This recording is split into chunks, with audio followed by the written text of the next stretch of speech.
রাধে রাধে বন্ধুরা, আগামীকাল অর্থাৎ পয়লা জ্যৈষ্ঠ থেকে শুরু হচ্ছে আমাদের গ্রামে 24 প্রহর ব্যাপী হরিনাম সংগীতের অনুষ্ঠান। তারই প্রস্তুতি কিন্তু ঠিক 1 তারিখ আগের রাত্রে 31শে বৈশাখ আজ তার কিন্তু প্রস্তুতি জোর কদমে চলছে। এই রাত্রে এখন বাজে প্রায় ঘড়ি কাটায় রাত্রি 12টা, এখনও কিন্তু আমাদের যে হরি মন্দির অর্থাৎ আটচালা রয়েছে সেই আটচালা সাজানোর কাজ চলছে। তো দেখতে পাচ্ছেন আমাদের চন্দনদা হচ্ছে এই মুহূর্তে খুব সুন্দরভাবে বিভিন্ন কালারফুল কাগজের মাধ্যমে একটা ভাই রয়েছে সাজিয়ে তুলছে পুরো হরি মন্দির প্রাঙ্গণ, হরি মন্দিরটা, আটচালাটা। আর এছাড়াও আরও বেশ কিছু লোকজন ছিল এই জায়গায়, অনেকটা রাত্রি হয়ে যায়, চলে গেছে সকলের বাড়ি। আগামীকাল সকালে হবে আমাদের অধিবাস এই হরি মন্দিরেই।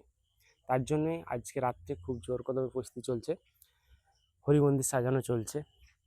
আর এটা হচ্ছে আমাদের ঠিক অনুষ্ঠান মঞ্চ সামনেই, যেখানে লীলা কীর্তনগুলো অনুষ্ঠিত হবে আগামী 3 দিন, 1, 2, 3 তারিখ এই স্থানেই।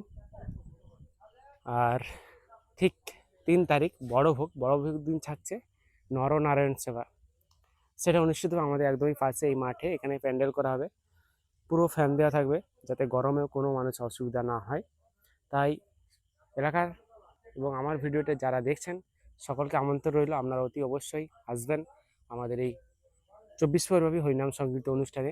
বিশেষ করে আপনাদেরকে আমন্ত্রণ জানাবো বড় ভোগ দিন অর্থাৎ 3 তারিখ, সকলেই কিন্তু অবশ্যই আসবেন। এর সঙ্গে আমি আপনাদেরকে আমাদের উৎসবের প্রতিটা মুহূর্ত শেয়ার করব। যদি ভালো লাগে অবশ্যই কিন্তু ভিডিওটা একটা লাইক করে দিয়ে যাবেন। চলুন আজকের ভিডিওটা এখানে শেষ করছি, সকলের সঙ্গে দেখা হবে আরও একটি নতুন ভিডিও। সকলেই ভালো থাকবেন, সুস্থ থাকবেন।